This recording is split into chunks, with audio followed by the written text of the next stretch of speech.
It's the BOA, baby, the second installment this season as the Edmonton Oilers look to close out their 4-game road trip with a visit to Cowtown.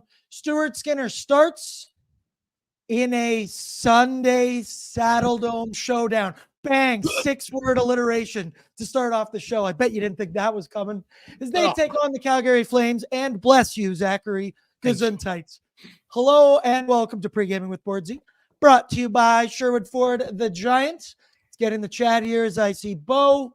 First comment of the day says, I'm in Cancun right now, jealous, but wanted to stop by and say, let's go Oilers, get a dub, and I'm sending positive vibes. Love you all. That got better and better as that went along. Amanda's in and says, oh, hey. I say hey too. Bob Stoffer, BOA, let's go. Same energy as our last game. Dog wait. Evening, buddy. And good point here from Sasky Oil fan. Let's see a good tilt tonight. BOA has been a little z.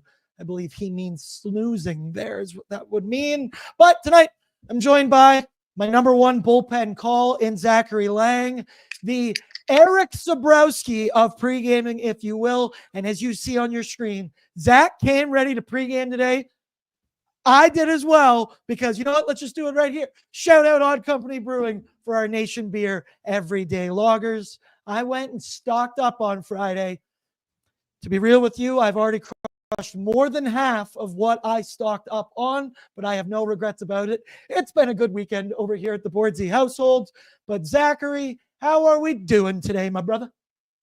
Bordzy, I'm doing well. Got my sneeze out of the way. Got a rough day of football almost out of the way here for me as a Chicago Bears fan. Been a tough one here so far. But yeah, excited for tonight's game. It's going to be a fun one. You know, the Flames, red hot to start the season. They've really come down to earth here over the last 4 or 5 games here. And I think the Oilers are in a prime position here to take advantage of that. And it should be a fun game. Hopefully it's a fun game. We only get a couple of these a year, so we got to enjoy them while they're here. Yeah, the Chicago Bears are getting stomped on right now, aren't they? Zach, I had like the perfect day of football today just because of Drake May. He got into the game. We had a fourth quarter game-tying drive, which was sick, like Lamar Jackson-esque play. Then it goes to overtime, and we lose the game, but we play good, and we're one step closer to first overall pick. That was perfect for me today. It's exactly what I want. Go Drake May. Go New England Patriots. I got Red Zone going on my phone right now. I'm pretty sure Zach does as well. If you can double screen at home, I will not be offended if you put Scott Hansen on one TV and me on the other TV. Hey, that's fair. He can even get the bigger one. I think he's earned it. But Zach, talking oil here. Last game, that was one of, if not the best and most complete game of the season. And it came without the Oilers leader, their captain, their best player in Connor McDavid, because the other leader and the other best player, Leon Draisaitl, he came to play and he continues to dominate the Predators. He had 2 goals, 1 assist, very efficient, 3 shots on goal for those 2 goals. He had just over 19 minutes of ice time, and he really delivered the hop on my back type performance, boys. I'm going to carry us home. Zach Hyman finally got off the schneid and was able to score a goal. Vasily Podkolzin literally beat the shit out of Jeremy Lauzon. Calvin Pickard, he was solid, but it really felt like from the get-go, from the puck drop, they were the far better team. And dare I say, kind of the exact response that you were looking for after they got shit on by the Columbus Blue Jackets. Now, the Oilers do have the Predators' number for some very weird reason that I still don't really understand. But Zach, regardless of the opponent, that was a statement win without their leader, their captain, Connor McDavid. Yeah, it really was, Aaron. And I think it's exactly what you wanted to see from the Oilers here, right? I mean, it's obviously a less than ideal situation to be without Connor McDavid for any stretch of time, let alone for, 2-3 weeks like he's going to be here. And, I wrote about it leading up to the game against Nashville. Like, the Oilers needed their, auxiliary players to step up. And it was the perfect time for Victor Arvidsson to get the monkey off the back, get his first goal with the Edmonton Oilers. Zach Hyman get the monkey off of his back with his first goal of the season. I thought that was a really big one. Vasily Podkolzin, that fight. I mean, I thought it was Dave Semenko out there at first, man. I couldn't believe it. I was sitting there watching that fight, and I was like, oh, what's he getting himself into? Oop, he's eating 3, 4, 5, and the fight's over. And I was like, well, okay. That was, yeah, it was pretty nasty. One thing I really liked about that too was like how Podkolzin helped him to the ice. Like, yeah, he just knocked the hell out of him, but, helped him down, made sure he didn't hit his head or anything like that. That was good to see. For the Edmonton Oilers, they got to keep it up here, right? They got to find a way to get another victory here tonight and really start building towards, being above 500 when Connor McDavid returns. I just like some people in here saying, let's go. Good night for a BOA, Lance. No need for hope. They will, but hope will never die, as you read behind our pal, Zach Lang. But, dude, that Pods fight, like, I'm a simple man, so it only takes so much to get into my heart forever. I'm going to love Pods for the rest of my life because that was such an electric 1-2 down. And it's the point you made. He was falling, and you worry about a guy hitting his head after he loses his helmet in there. He lost his mouth guard. Lazon lost his dignity in that fight as well. I kid. He is going to be okay. The other big story, though, in that game was the NHL debut for one Noah Philp. And it did not take him long to get on the score sheet, as less than 10 minutes into the game, he got an assist on Corey Perry's goal. His whole family was there. They were all celebrating. They looked like they were dipping into the beers. But, Zach, the story's incredible. You're a fellow U of A team broadcast guy, just like I was. That's where we met. That's where we became buddies. Shout out one Tyler Yaremchuk. But, it's crazy he's already in the NHL. It's nuts that it took him only that long to produce. But it's not surprising because when you look at him, he's got it all. When you look at his big body, he's good on the draws. I believe he won 9 of 13 in that first game. He's got a hard shot, an accurate shot. He can kill penalties. Now, he only played 11 minutes in that first game, but dare I say he made quite the impression to the Oilers fans and very limited ice time. And I'm excited to continue to let this thing roll and get his first BOA experience too. Yeah, absolutely. It'll be great for him. Probably have some more family and friends in the Calgary crowd here tonight. I think it's great to see him step in and do so well right away. He had a really solid training camp, and I think there was a world where, he probably could have and maybe should have made the Oilers day one roster of the regular season. But in the same breath, like, I don't think the extra time in the AHL that he had hurt him in any sense of the term either, right? So, we saw what we know we can see from Noah Philp here. And it's kind of incredible to think of a guy who's, about to play in his second NHL game and being like, oh yeah, we don't really have to worry much if he's on the ice because he's such an incredibly cerebral player. He's so smart defensively. He knows his spots, and offensively, I think he's got a lot more to give too. Like, we saw the dish to Drake Kajula that led to the Corey Perry goal. That was really great to see. He's got a really incredible shot. Oilersnation prospect writer Bruce Kurlock has written in bunches about Noah Philp and the great shot that he has. So I think there's a real chance here that Philp is going to stick around even when Connor McDavid returns from injury. Said he's got a good 2-3 week window here to grab that spot and earn it. And Derek Ryan, I love the man, but his last game, it was not ideal against the Columbus Blue Jackets, and I think he's maybe not an everyday guy anymore, and Noah Philp hopefully becomes that. Speaking of everyday guys and everyday starters, if you will, not only was Calvin Pickard solid against the Nashville Predators, but, dude, he's been solid for a couple games in a row now. He's up to a 2.47 goals against. He's got an .897 save percentage in 4 starts, 5 appearances. Now, he won't get the start tonight. Stuart Skinner is going to get the net for the first time in 6 days. But Pickard will get the start tomorrow against the, in my opinion, much more dangerous New Jersey Devils. So I'm curious to ask you what you currently make of the Edmonton Oilers goaltending situation, because Pickard's been solid. Sometimes he gets those cherry-picked matchups, but Stu was god-awful against Columbus, but he was literally perfect the game before against the Pittsburgh Penguins. But it's the same old story with Stuart Skinner. He's up here one game, he's down here the next game. My question to you, and I mean, we'll see as this continues, plays out all season. We're only 10, 11 games in, but in your opinion, is Stu still the number one undoubted, unquestioned goalie on this team, or we may be thinking a little bit more of a 1A, 1B situation? Depending on what you read online, it's all over the place right now. Yeah, there's no question in my mind. It's Stuart Skinner. He is the guy. A slow start to the season isn't going to change that. The Edmonton Oilers rode Stuart Skinner all through the playoffs last year. Yeah, he maybe wasn't the greatest in a game or two against LA. He had his struggles against Vancouver, but after he returned from his, game or two absence there, like he was locked in. He locked it in last year through the Western Conference Finals, through the Stanley Cup Finals. He was a huge reason why the Oilers got to where they got to last year. So I'm not putting too much stock into a slow start for him this year, just like I'm not putting too much stock into a slow start for Zach Hyman or Ryan Nugent-Hopkins or Victor Arvidsson or Jeff Skinner or any of the other people that, Darnell Nurse, any of the other people that might be struggling so far this season. I think you really have to be mindful early on in the season like this that, the results that you're seeing probably aren't going to be the results that are going to continue for the remainder of the year. Things will actualize, things will normalize a little bit here. And I think Stuart Skinner is the guy. And I think tonight's a great opportunity for him to continue to show that.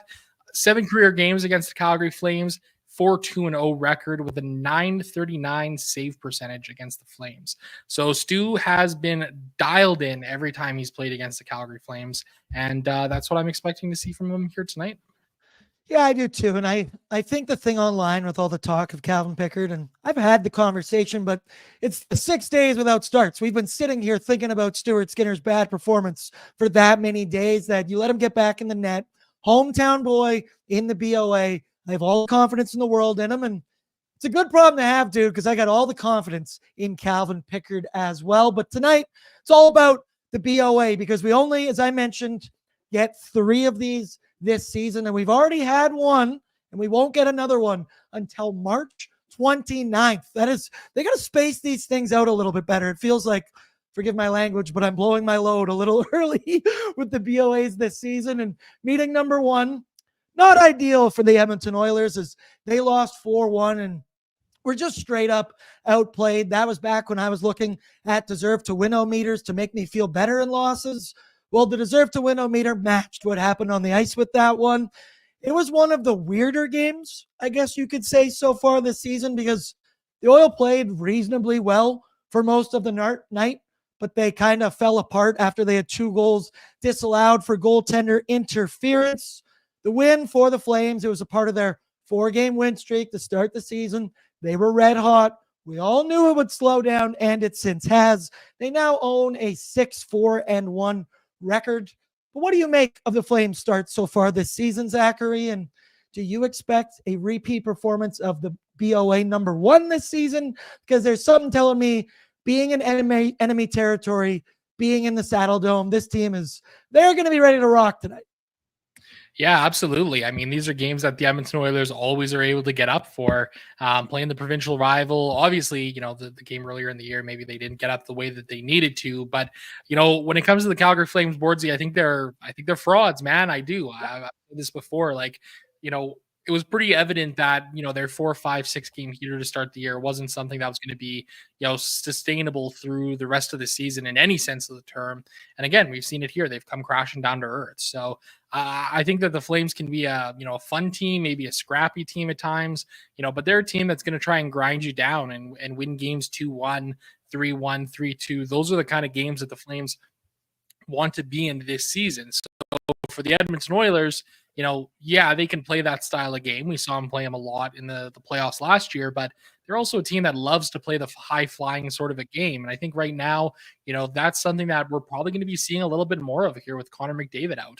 I think this team needs to really push for offense without him out there right now, and I'm expecting much more of that here tonight. Best defense is a good offense, and we've lived that way here in Edmonton for a long time. And just straight up, give me a shootout tonight. Give me a track meet. Let's all smash the over. Let's go to bed tonight with a lot of goals, hopefully for one team. But I'll take whatever we can do for a W. You just mentioned Connor McDavid as well.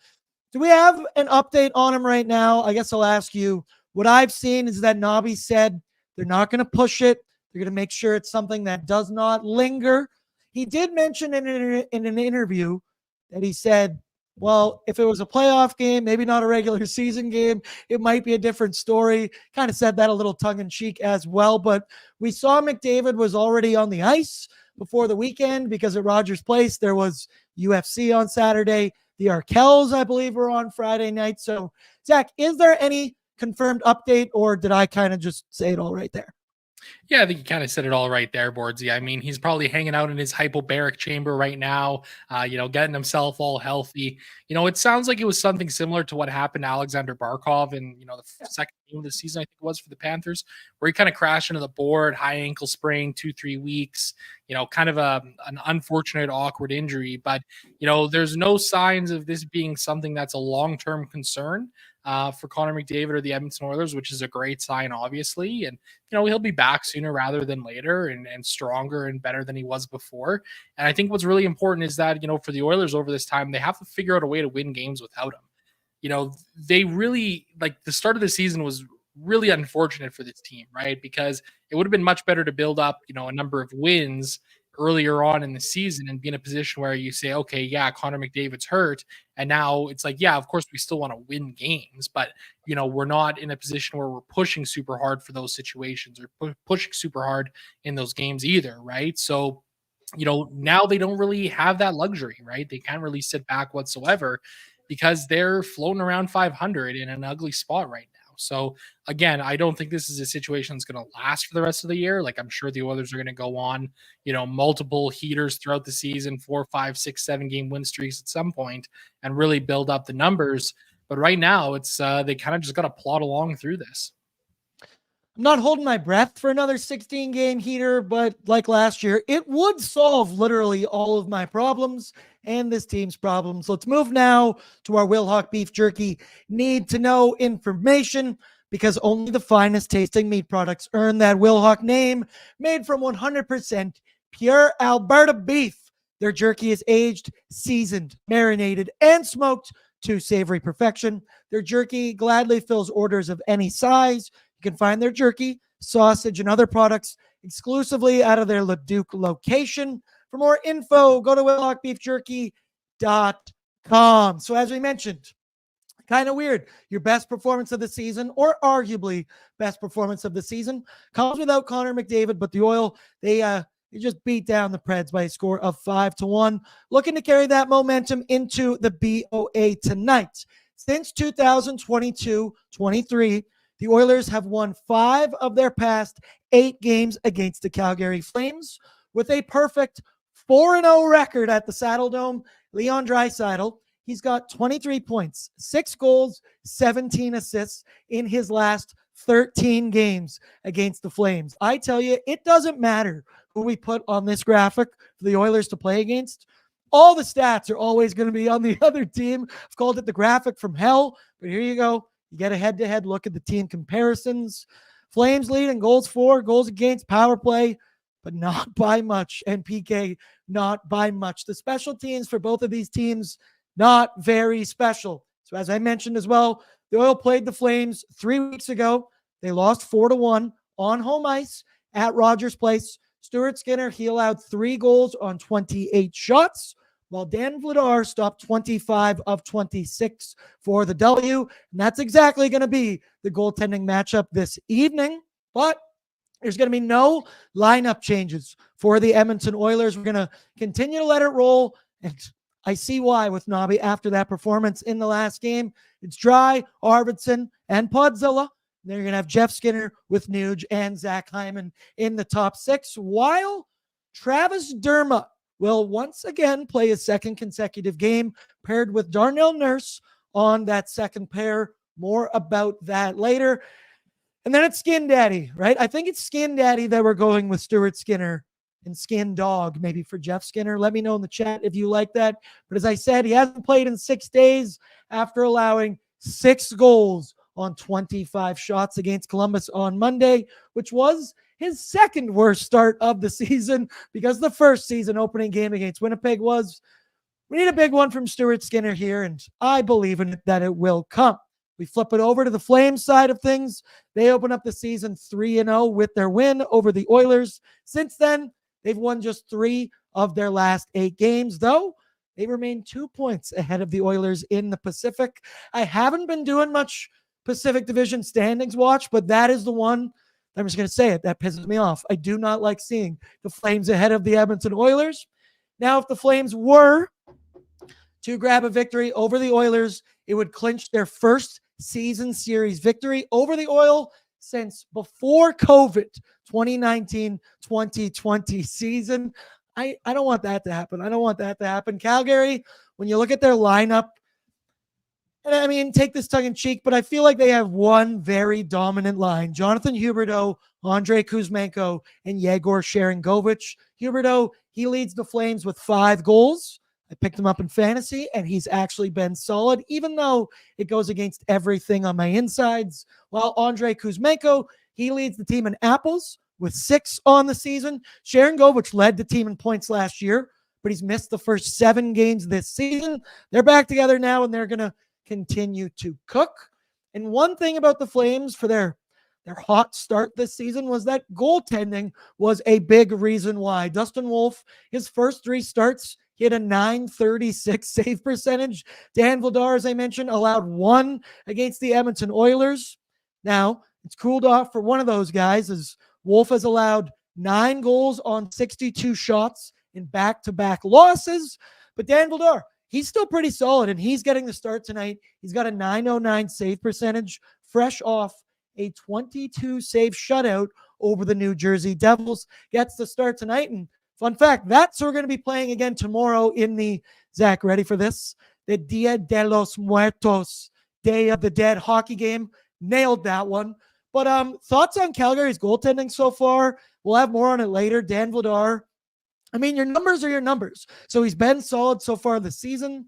Do I really expect that to happen? Last year, he had way above a 3, well below a 900. But thoughts on Flames goaltending so far this season? Yeah, kind of an interesting situation. Dustin Wolf struggling a little bit to get acclimated to the NHL game.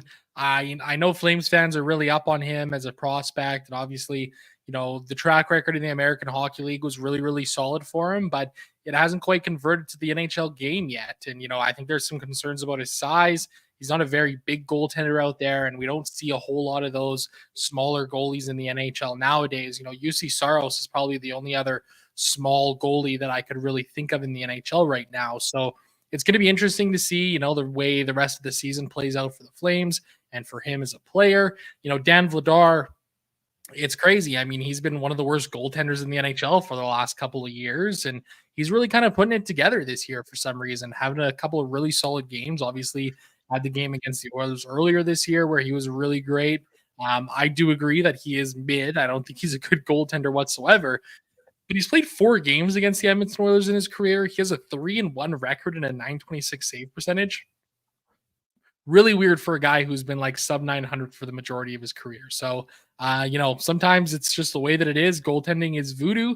It makes absolutely no sense to me. Yeah, I'm very confused by it. And I like everything about these Flames. And obviously, I'm a professional Flames hater, but they're Fugazi, they're Fugazi, whatever way you say it. What does Matthew McConaughey say? They're a Wazi, they're a Woozy in The Wolf of Wall Street as well. Saw this in here. Oh, from Maynard. The fight to win ratio is no coincidence as well. That's some pretty big need to know information right now, Zach, because the Oilers, they fight, they're undefeated, and they don't win a game when they don't fight. So, hey, let's open it up right now. Everybody in the chat, give me your guesses. Zach, I want yours as well. And Pat, you can put yours in the chat. But Zach, I'll start with you first. Who's fighting for the Edmonton Oilers tonight? And if you want to go bonus, tell me who the Flame's going to be as well. Oh, man, that's a good one, Bordzy. Let me see. Let's take a look at their lineup. Well, Ryan Lomberg beat the wheels off of Nathan Bastian of the New Jersey Devils the other night. It sounds like Bastian actually got his jaw busted up pretty good. Going to be eating soup for a few weeks here back home in New Jersey.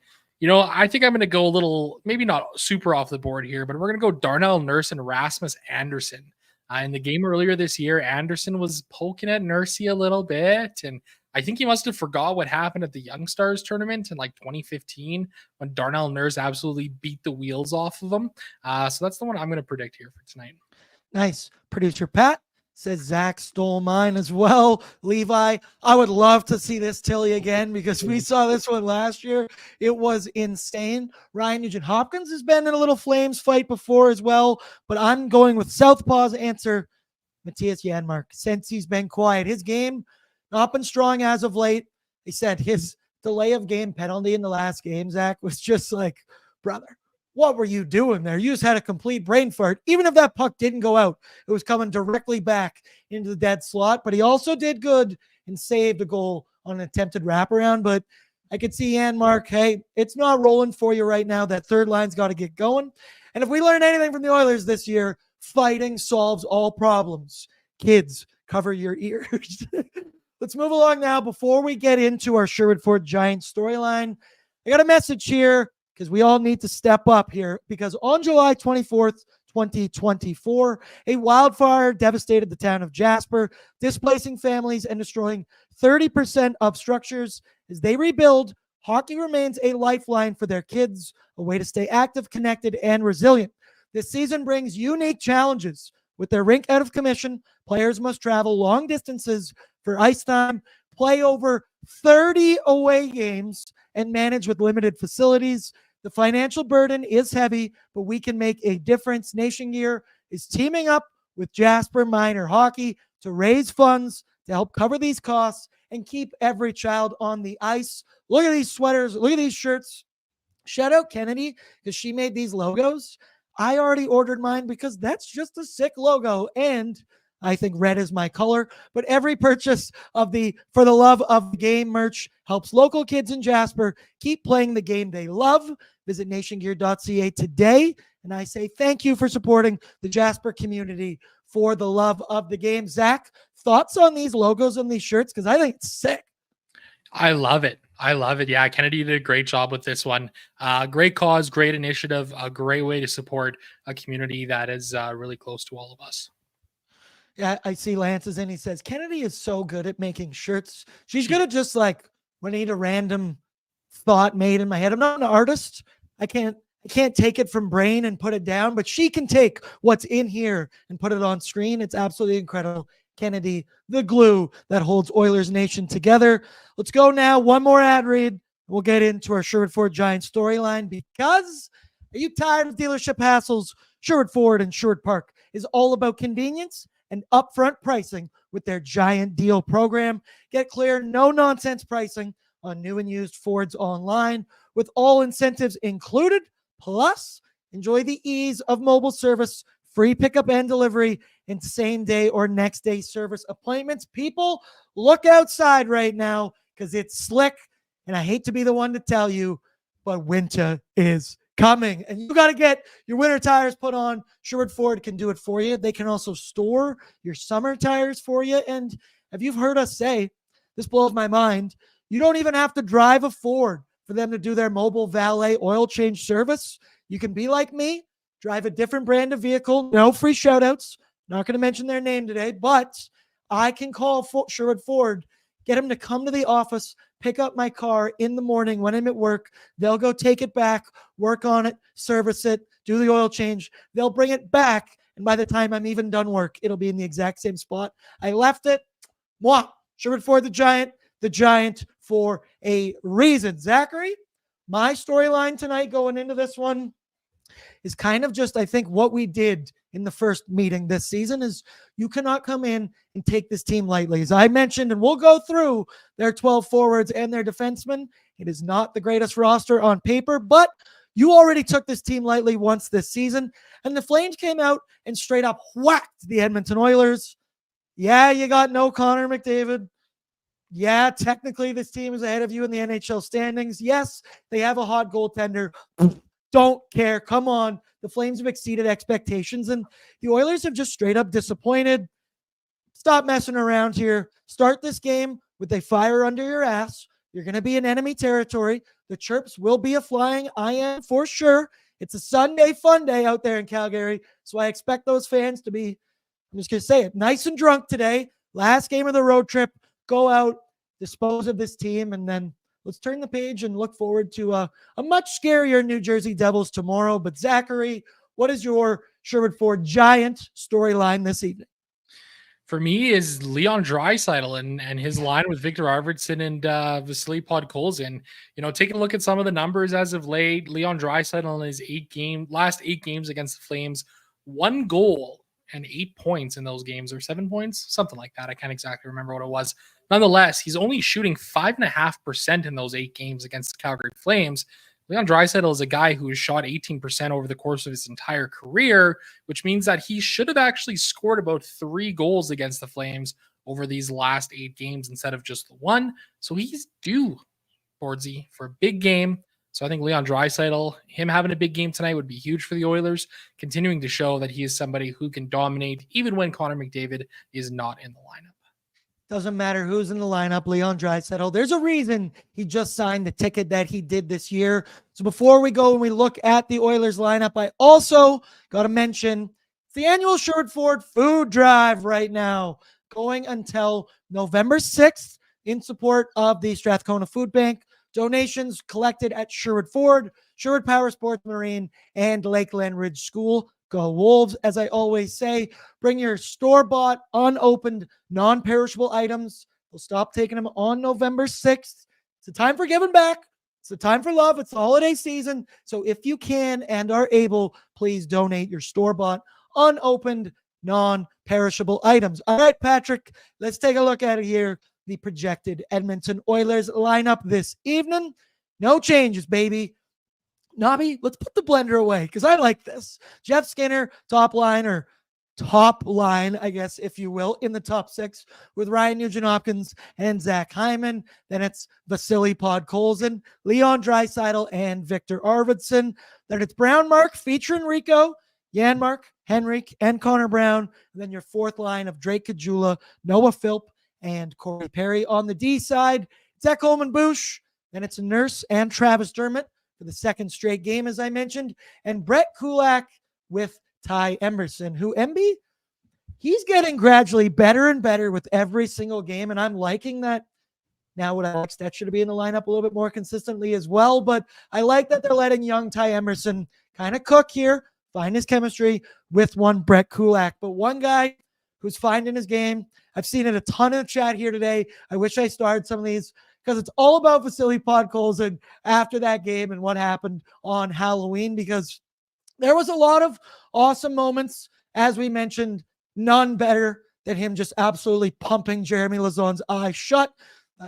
The mouth guard fell out of his mouth, and you mentioned he held him up. It was fantastic. But aside from the fight, Pods was a dog yet again in that game. He was hard on the forecheck, turning pucks over. Literally 37 seconds into the game, he goes, lifts a stick, gets the puck, turns it over, immediately gives it to Leon Draisaitl, a skilled player, and he does the rest from there. But he had an assist. He had 4 hits, continues to lead the Edmonton Oilers in that category. But that line, Draisaitl, Arvidsson, and Podzilla, they are cooking, and Pods is a big part of it.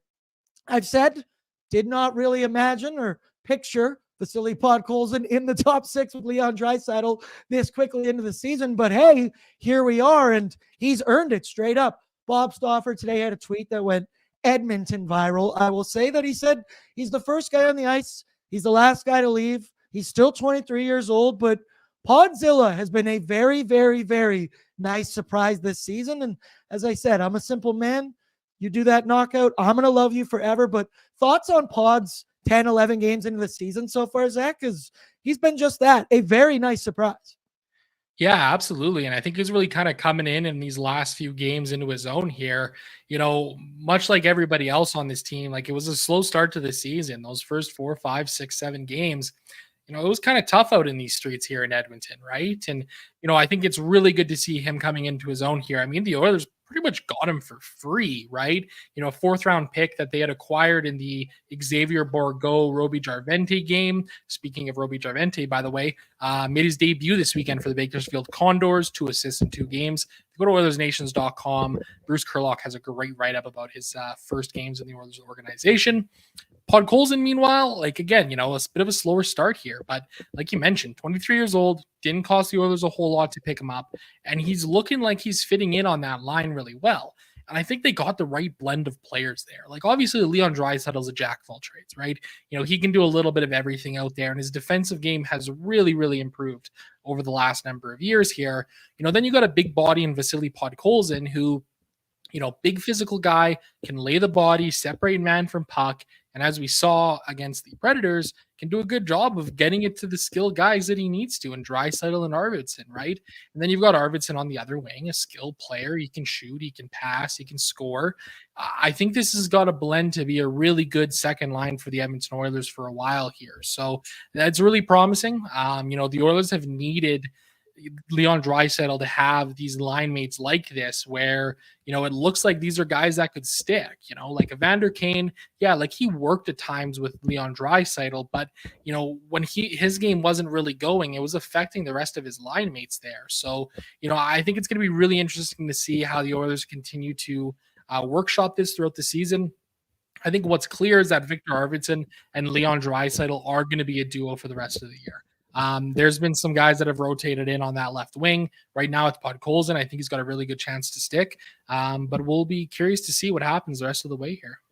And with Podzilla, it's been impressive because Leon's not an easy guy to play with, man. Like, to play with some of these best guys in the world who are dishing no-look backhand sauce half across the ice, it's got to be something that takes a minute to get adjusted to. But I like that Connor's got his guys in Nugent Hyman, and it's starting to look like Leon Draisaitl has found two guys in Vasily Podkolzin and Arvidsson. Like, remember last year, Warren Fogle, just keeping it simple, was able to score 20 goals stapled next to Leon Draisaitl. Podzilla, well, I don't expect 20.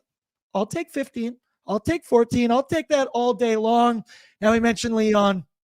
Come on, what a luxury to have. You lose the best player in the world and you replace him with another top 3 and maybe not 3 player in the NHL. And it's nice to see him step up in Connor's absence. You don't ever want to put it all on one guy, but frankly, he's going to have to shoulder a ton of the load here. That's why he got the deal he got. Pat, let's pull up the Oilers point leaders so far this season, because Leon has been scoring. He's got 8 goals. He's finding that chemistry with Arvidsson, like you mentioned. But look at that. 8 goals, 5 assists, 13 points. He's a cooking. And like you mentioned, him and Victor Arvidsson, they got that European connection thing going on right now, where RV is always opening up for a one-timer. And I think Arvidsson may have also broken the floodgates like another one person, because hallelujah, Zach Hyman finally got on the score sheet this season. Woo! Thank you, Lord. The 54-goal man last season got his first of the year against Nashville on the breakaway. They said it was probably one of the best 5-1 blowout goal sellies you'll ever see, because everyone on the team was pretty jacked up. He was pretty jacked up about it because he's earned goals, man. He's played good all season. You're a guy who loves the analytics. His expected goals, I know, were incredible, but he's been playing good hockey. We knew it would come. It was solid to see him score. And now answer me this. Are the floodgates about to open for our boy Zachary Martin Hyman? Because we know he can be a streaky scorer. We saw last year he was getting the puck like at points. He hasn't been getting it so far this season. And I mean, without Connor McDavid, you do think of Hyman as a guy who rides McDavid's coattails. I don't think that, but the rest of the NHL does. So, I mean, I guess logically, well, Connor's out. Do we expect Hyman to step up? Some might not. I do. You'll see it in Bordzy's bankroll later today. But Zach Hyman, please tell me he's going to score today, and he's going to score tomorrow, and he's going to score the next day and the day after that, because he's earned it. He's working hard, and I think the floodgates will open here. Yeah, absolutely. I think it's time for it to happen here. Again, the expected goals that he was producing this season, he'd already accounted for like 6 expected goals by the time he actually scored one. And just a reminder for those who may not be, up on the analytics, this expected goals essentially just boils down the quality of chances that a player is getting. And the quality of chances that Zach Hyman was getting were very, very good. Him being able to capitalize here on this play was tremendous. Great pass from Darnell Nurse. And one thing I love is him putting the kind of half brakes on with the little kick step right there, getting it over the top shoulder. It's a goal scorer's goal right there, right? It's not like it's a greasy, ugly goal that kind of bounces in off his ass. And it's like, I got a goal, but like that's a goal scorer's goal right there. And I think Hyman should feel pretty good about this one. Feel pretty good about whether his game's at, because he's still creating chances. He's still getting a lot of looks out there on the ice. And I do think, Bordzy, that now is the time for him to really start to break out and turn all of those expected goals into the actual ones. Yeah, I'd like to start profiting a little bit, because I've been losing some money on Zachary Martin Hyman this season. Another guy you want to see step up as well, Ryan Nugent-Hopkins. Me and Coombsy did After Dark and pre-gaming for the last game, and I think it was like the second period. I was like, I haven't noticed much of Nuge. Then we looked up the underlying numbers, a lot of it against the Predators' top line, and they didn't have many high-danger chances. But Hyman, Nuge, Skinner, Jeff, that is, I'm looking for them to step up tonight. But one line that we need to absolutely see from more is the Oilers' third line of Brown, Mark featuring Rico. And I mean, you just need veteran help in general. That, I guess, is Nuge, Jeff Skinner, and Zach Hyman as well. But Brown, Mark featuring Rico, they have not been very successful offensively, production-wise. After the first 11 games of the season, they've been outscored 2-6 at 5v5. They're getting crushed in the dangerous chances category. Rico has 1 point in 11 games, while I believe he ranks second last among the team's forwards in 5v5 goal differential. Zach, I knew you were coming on the show today, so I did my stat math today. I got a little analytically, if you might say, but that number is at an awful 23%. I'd like to see them get back to more, your forechecking cycle game. But frankly, to do that, you have to be able to enter the offensive zone, and they haven't really been able to do that very much right now. Matthias Janmark, he has been rough at points, but you'll expect to see him turn it around eventually. What have you thought of that Oilers third line? Because Janmark has 2 apples. Rico has 1 goal, no apples. Connor Brown has 1 goal, no apples. Simply not enough so far this season. Yeah, absolutely. I think that they need to find a way to produce some offense for this team. The big thing for me too, I think, is that I really like Jeff Skinner on that third line on the wing there. They had a couple of really solid games, even amid that stretch where the Oilers as a whole weren't doing very well. I like Adam Henrique and Connor Brown together. I think they work well together. They obviously have a great relationship, so there's obviously some chemistry there. They do need somebody that can, score a little bit on that line and that spot. And I think Jeff Skinner is that guy, when Connor McDavid gets back from injury. And then your top 9, Connor McDavid, Nugent-Hopkins, Hyman. You keep the Draisaitl line together with Podkolzin and Arvidsson, Jeff Skinner, Rico, Brown. You've got 3 scoring lines out there, 3 lines that can go out there and score pretty much any time, because we've seen Adam Henrique come up with some big goals in the past. This is a guy who was regularly putting up 15, 20 goals with the Anaheim Ducks. So it's not like he's all of a sudden just forgetting how to produce offense, right?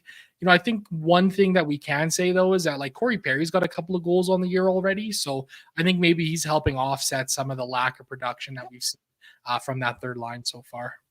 The fourth line has been incredibly consistent, no matter who's on it, whether it's Philp, Kajula, Derek Ryan, Janmark, Perry at points. And you're right, it has kind of made up for some of that lack of offense from the third line, I guess you could say as well. Brett Holden, producer Brett, he's in the chat. He said, this trip has been long. I missed you all, and I can't wait to see you all tomorrow. He's producing tomorrow. And that's for everyone in the chat, not Aaron. God, I hate that guy. It's very fair. Brett, I missed you as well. Hate you as well. He also said, hashtag Aaron has an ugly car. That's bullshit. It's a beautiful cherry red machine. It's my Chariot. And then Dre's in. He says, Aaron, message me. I'll get you a nice car. Well, maybe I'm going to have to message him now. Maybe we'll find out. Let's move now to our starting goaltender report, brought to you by Sherwood Power Sports and Marine. Hit the trails this winter and the waves next summer. As fellow hockey fans, the team at Sherwood Power Sports and Marine are helping Oilers Nation fans gear up. They're home of an ATV for just $50 bi-weekly, or cruise the open water for as low as $105 bi-weekly. Sherwood Power Sports and Marine are hockey fans, helping hockey fans get ready for their next adventure with motorcycles, quads, e-bikes, and boats. Zach, every time I see you looking down, are you also watching the Rams and Seahawks driving down the field? Maybe I'm doing the exact same thing as well. Let's pull it up here. The tail of the tape head-to-head between these two goaltenders. Dan Vladar versus Stuart Skinner. Vladar, 265 goals against, 909 save percentage, 3-2-1 record. Solid in there. Then there's Stuart Skinner, 351 goals against, with an 872 save percentage. Now, they both have a shutout so far this season, but it's the same old story with one Stuart Skinner, right? You're perfect, 27 for 27 one night against the Pens, and the next night you're absolute dog shit making 19 of 25 saves against the Jackets for a 750 save percentage. And it's just either an elite goaltending performance or a bad one. I expect that to get better as we move along down the season, but they are happening a little too frequently for my liking. This is a great matchup for the goaltender, Stuart Skinner, as I said before, and we'll touch on it in a second. I really think the Flames are pretty much a one-line team when it comes to offense, so if you can kind of control them, famous last words, you should be good. But thoughts, Stuart Skinner tonight, Zach? He needs a big one because he's been sitting on that loss. As I said, it was Monday night. He's been sitting on that for 6 days now. He's got to get back in the net. He's a local boy. He'll be in enemy territory. These are the games where Stuart Skinner usually stands up, and his numbers against Calgary definitely back it up. Yeah, that's right, Bordzy. As I mentioned earlier, 4-2 record, 939 save percentage against the Flames. Stuart Skinner has always had some success against the Flames. Yeah, okay, obviously, 2 losses mixed into there, but that's going to happen, right? 939 save percentage. That's the number you really want to focus in on here. 4 wins. Those are really good numbers against the Calgary Flames. So I'm excited to see him out there tonight. I think this is a spot where, he's a guy who can come in here and really have a strong performance to really carry this team to a victory. So, if the offense can get going, if Leon Draisaitl can keep producing the way that he is, if Zach Hyman and that top line can heat up a little bit here as well tonight, I think the Oilers are going to be in a good spot this evening. I see a lot of people in here. Stu has been historically okay against the Flames. Yes, Stu will make or break this game, I feel. Solid Stu incoming, and I love this from Levi. Just stop the first one. Yeah, no, that's pretty good. Let's start with 1, and then we can work on 2, and then we can work on 3. But come on, Troy Stetcher, he's in the chat. He's up in the press box right now, actually. So this does make sense. He does have time to get in the chat. He says Skinner will have a solid game. 1 goal against, 27 shots against. I like that. Pat's in. I'm not ready to give up on Stu. I am not either. And tonight will go a long way to get that done. On the other side, it's Dan Vladar. As I said, very impressive start to the year. But, dude, last year he had an 882 and a 361 goals against average. I'm still waiting for this dude to falter and fall apart. Give him credit.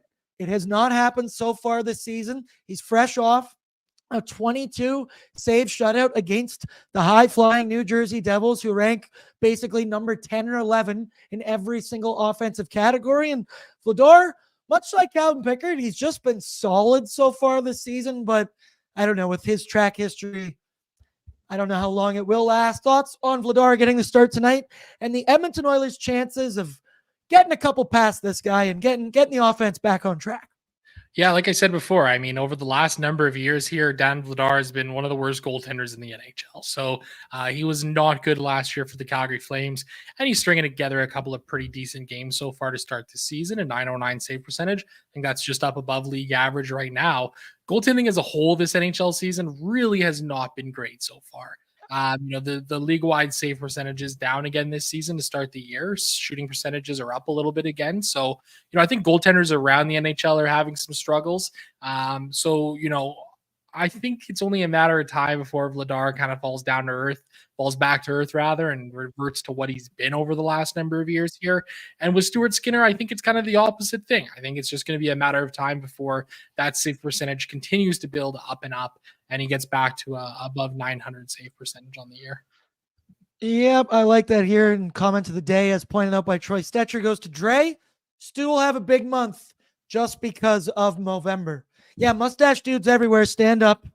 We don't have a Movember going right now, but maybe we will later by the end of this month as well. Calvin Pickard's in, and he just says straight up, I am better. And I tend to agree with that one as well. Let's move now to the visiting lineup, the Calgary lineup, brought to you by Greta Bar Yank, because Greta is where Oilers Nation loves to party and watch the game, home or away. It's a great spot for pregame. It's a great spot for postgame. We're going to be there all season long for our viewing parties throughout the season. Check out the great street food menu. Check out the games in the arcade. They got weekly drink specials. Greta Bar, it is the place to be. Greta Bar, let the games begin. All right, let's take a peek now. This is the projected Calgary Flames roster this evening. As you see, top line, Connor Zary with Nazem Kadri and Martin Pospisil. Second line, Blake Coleman with Michael Backlund and Matt Coronado. Let me ask you, Zach, is anybody going to go after Michael Backlund just because he took that little cheap shot against Stuart Skinner's Achilles heel? I doubt it, but I feel like it would be if he does something similar to that again tonight. He ain't getting the benefit of the doubt, and Darnell Nurse is going to come in there, forgive my language, fuck a dude up. Yeah, absolutely. You never know what can happen. Hey, maybe somebody goes and takes a little jab at the back of Dan Vladar's leg, right?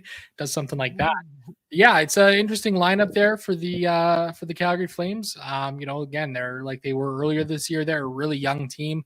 Their top line, Nazem Kadri, Connor Zary, Martin Pospisil. The line that's probably the most threatening, I think, is the second line, Blake Coleman and Michael Backlund. They've been great for the last number of years. Blake Coleman has turned out to be a pretty solid pickup for the Flames here over the last few years. But, as you kind of get down that lineup, it starts to get a little bit scarier. Anthony Mantha, what happened to him after the first 3-4 games of the year, right?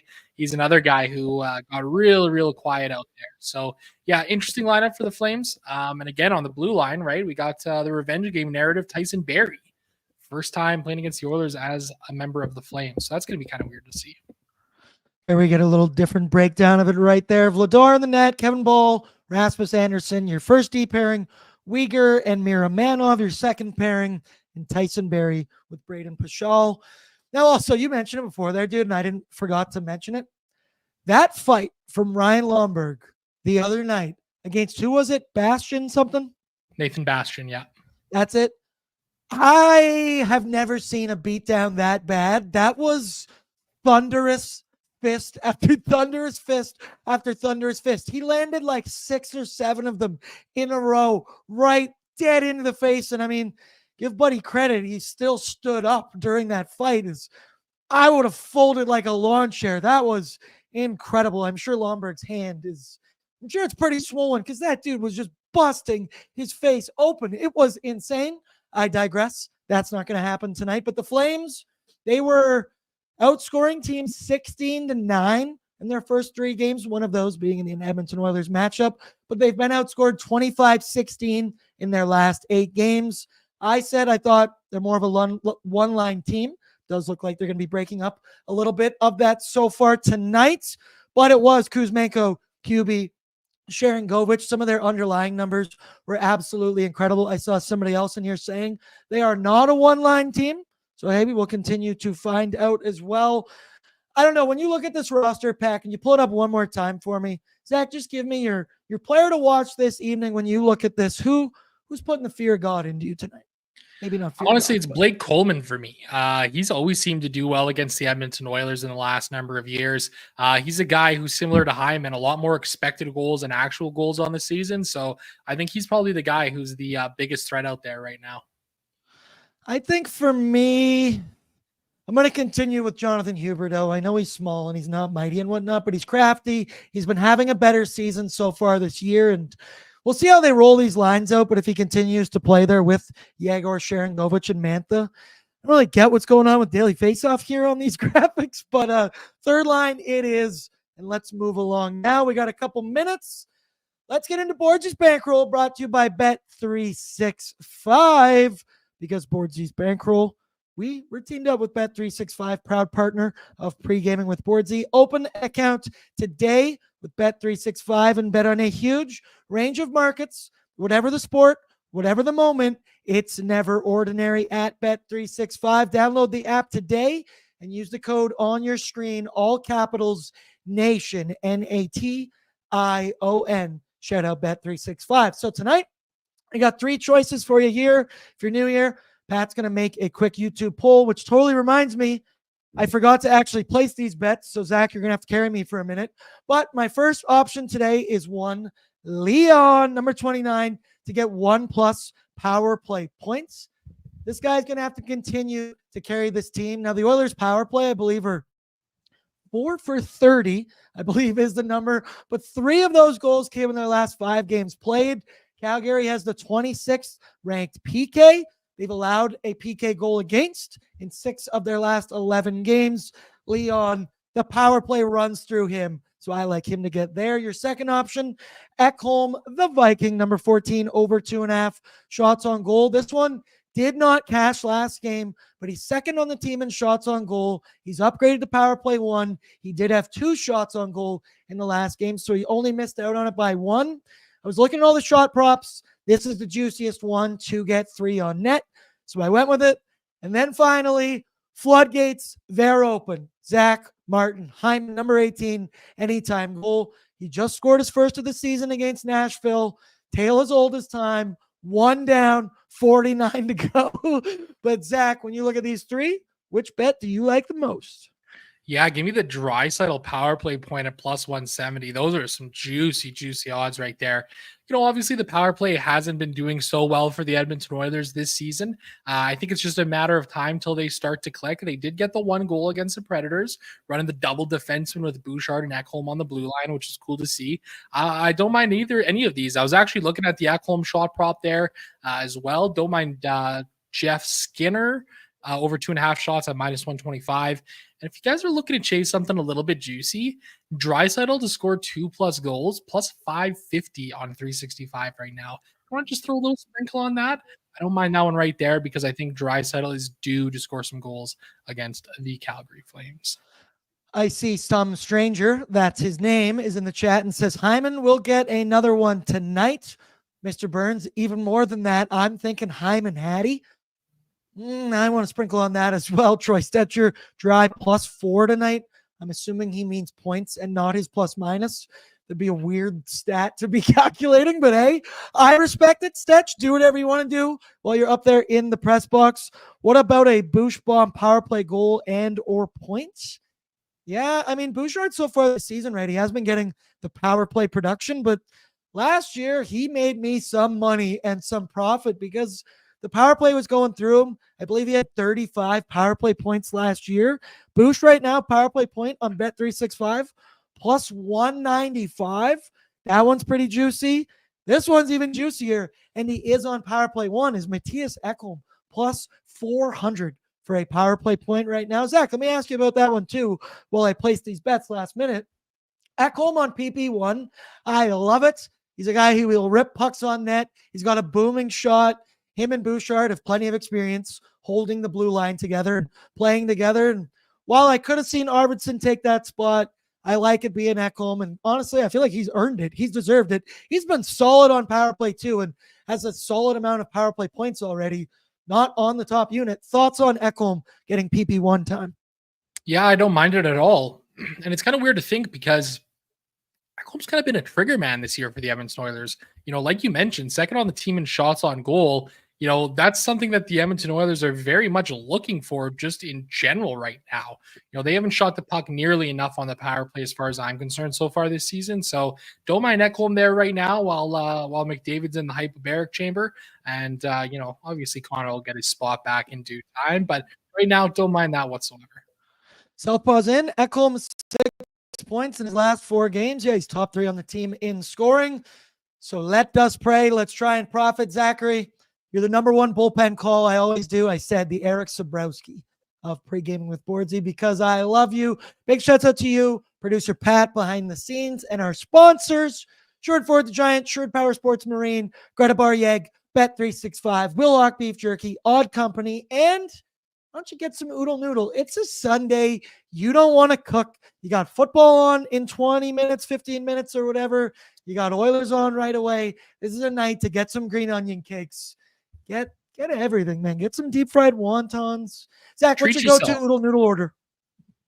Go-to Oodle Noodle order. I like the Bunchag Yo. I like the premium box. It's got like little spring rolls. It's got some meat in there. It's got nice levels of sauce. That's the one that I'm always going for. I just got that for the first time ever this past week, and I will be doing it again. I love you all.